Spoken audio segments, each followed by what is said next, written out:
Hey guys, welcome back to another tutorial video. So in today's video, I'll show you how to hide your followers list on Instagram.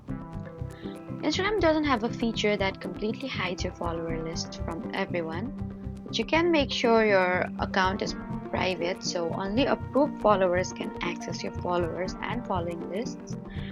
For that, you need to go to your Instagram profiles and then tap the three lines in the top right corner.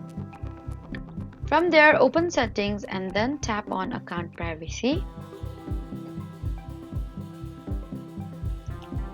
Then turn on private account, and after that, people you haven't approved won't be able to see your followers and following lists.